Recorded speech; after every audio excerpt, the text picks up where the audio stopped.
Okay then, welcome to my shocking shed. I'm going to take you through my recent addition to the shed and show you how I'm programming it up. Bit of a recap, I've got 6 panels, going to get some more soon. It's grim outside, the sun's in and out and it's coming towards autumn or the fall, and I fully expect these to drop substantially. It's just one of those things, isn't it? Solar in northern Europe always going to be a problem. Currently, my household's using 119 watts, including this laptop that's plugged into the wall. So this is pretty much my house is being subsidised by my shocking shed. Just recently added a towel rail as a power sink.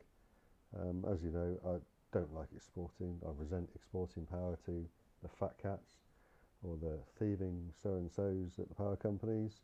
So I use every watt I possibly can of my power, rather than giving it to those 3 loaders. Anyway, enough about that. This is just a new addition, the bathroom towel rail. It can be bought from anywhere. These can be bought from hardware stores.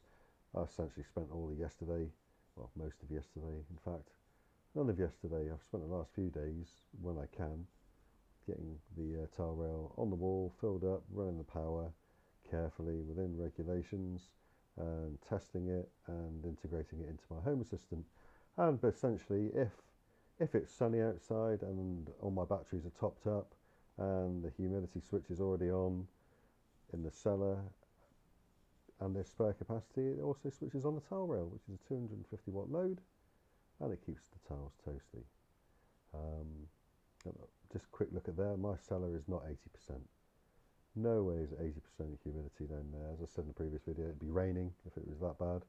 So I'm still waiting for Sonoff to come up with a calibration tool on their app or on the eWeLink webpage, so I can get the humidity figures right on that sensor.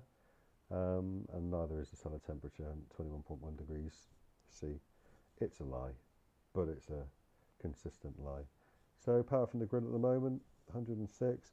If it wasn't, the towel rail would come on. Where is it down there? There we go. A brief overview then on let's have a look in settings, going to automations and scenes. So the setting for the towel rail, as you call it, I tend to number them. It's really easy to lose track of all the different things you program. I'm not a programmer by any means. If I was, I'd be a rich person. I wouldn't need solar panels. If I click on the edit, I'll show you what I've done. So I've got a title. The conditions restart continually. So if conditions change, it goes back to the top of this set of instructions. Oh, look at that trigger, typical. Every 45 seconds, this instruction runs. The slash means run every 45 seconds, or run every. I could put 45 in there. I think that's 45 seconds past the hour, but I've chosen time pattern there as the trigger type, but there's loads of other types of triggers you can use. In this case, I want to keep it simple. I've allocated 45 seconds each minute to come in. It looks to see whether my inverter, my top-off inverter is off. In this case, for 0 seconds, is it off? Yes, it's off. Also, the power diverter, is the power diverter dumping more than 250 watts? Yes it is. And so with all those conditions met, it turns on the bathroom towel rail. Turns it on for just a minute. I've used the action type wait for time to pass, and it does it for a minute, then flicks itself back off again.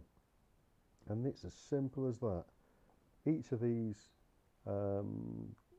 conditions makes Home Assistant work. I've got things like my batteries, all of those work, battery charging and so on, and it's getting more and more complicated by the day.